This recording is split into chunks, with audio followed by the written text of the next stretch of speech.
Assalamualaikum warahmatullahi wabarakatuh. Sebelumnya, perkenalkan nama saya Dewi Satika. Di sini saya akan melakukan wawancara mengenai pengembangan karir. Baiklah, langsung saja. Di samping saya dengan Mbak siapa kalau boleh tahu? Perkenalkan, nama saya Musama Arif Zainab, sering dipanggil Zainab. Mbak Zainab ya. Baiklah Mbak, saya izin bertanya nih sama Mbak. Ya, boleh. Mengenai proses belajar Mbak waktu SMA itu, kalau boleh tahu Mbaknya sekolah di SMA atau SMK? Kebetulan di MA, Mantep tahun. Oh, di Mantep tahun ya. Iya. Kalau boleh tahu, Mbak mengambil jurusan apa waktu di SMA? Jurusan IPA. Jurusan IPA.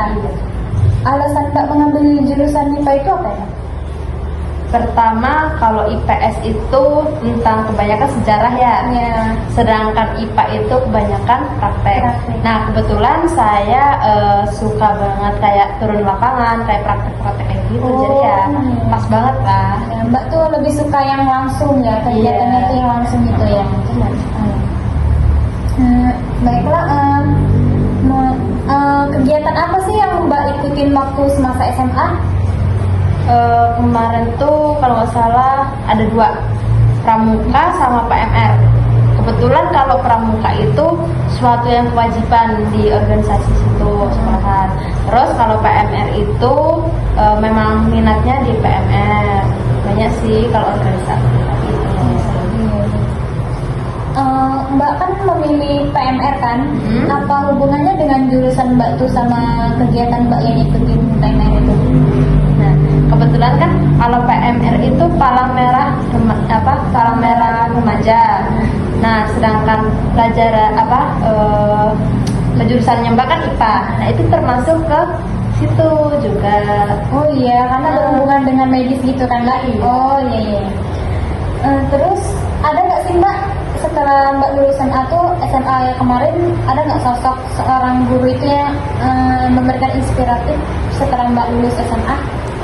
Alhamdulillah ada satu guru dan beliau sekarang sudah almarhum.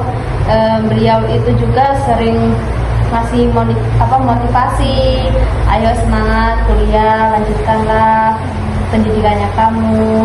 Nah, itu demi masa depannya kita gitu. Pokoknya banyaklah motivasi dari beliau.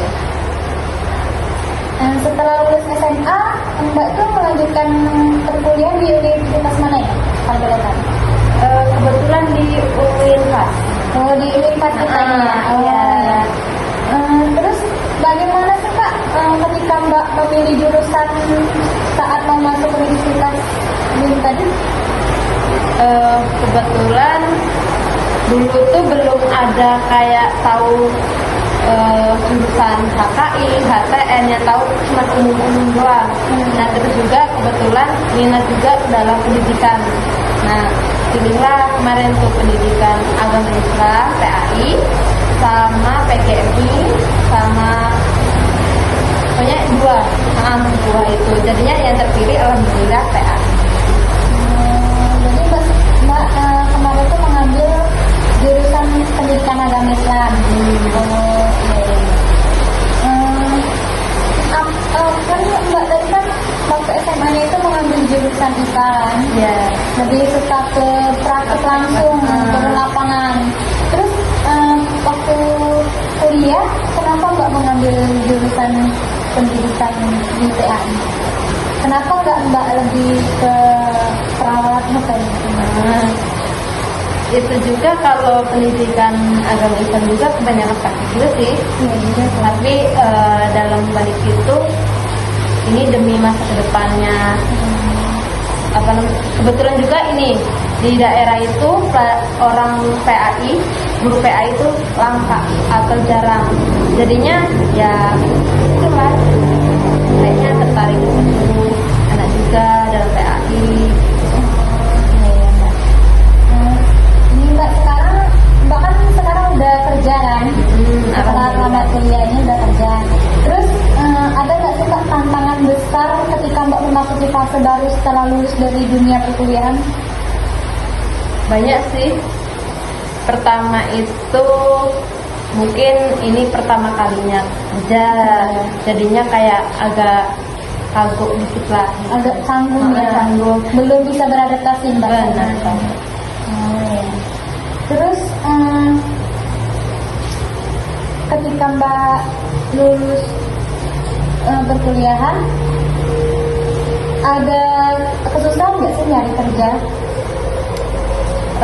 Kebetulan dan alhamdulillahnya sebelum lulus itu udah ada sampingan, kerja sampingan. Kayak kemarin tuh ngajar di TPI, Yayasan Darul Aminah. Nah kebetulan di orang dalamnya juga nyuruh lanjut ke situ lagi. Nah alhamdulillah sekarang masih di yayasan itu. Iya. Jadi Mbak itu udah emang dari kuliah itu udah kerja sampai jadi Mbak tuh nggak terlalu bingung ya sama pengalaman pertama kerja Mbak, karena dari kuliah itu Mbak udah ngalamin kerja ya, udah masuk ke dunia kerja kan Mbak. Oh ya. Oh ya Mbak, mungkin terima kasih, mungkin cukup sampai di sini saja Mbak pertanyaan dari saya mengenai pengembangan karir Mbak. Ya. Mungkin maaf telah mengganggu waktu Mbak kalau malam gini kan Mbak. Mungkin cukup sampai di sini aja pertanyaan dari saya Mbak. Ya. Baiklah, terima kasih. Mungkin cukup sampai di sini saja pertanyaan dari saya. Saya akhiri. Wassalamualaikum warahmatullahi wabarakatuh.